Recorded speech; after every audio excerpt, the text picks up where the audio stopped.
కాబట్టి లాజరు ఈ లోకంలో చూసుకుంటే ఎంతో పేదవాడిగా జీవించాడు.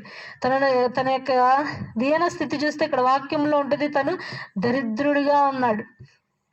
ఎలా ఉన్నాడు? తను దరిద్రుడిగా ఉన్నాడు. ఒంటి నిండా కురుపులతో, ఆ కురుపులు ఉంటే కుక్క వచ్చి నాకటం, ఇవన్నీ చూస్తే మనకు చదువుతుంటేనే ఒకలా ఉండిద్ది. అరే ఏంది ఇంత ఘోర స్థితి అని అనుభవించినటువంటి వ్యక్తి తను.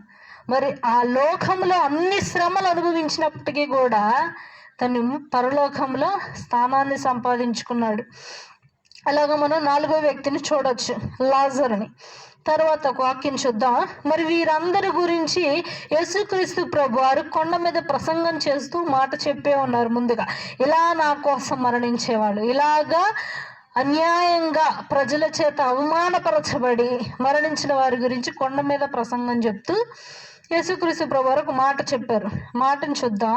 మత్తయి సువార్త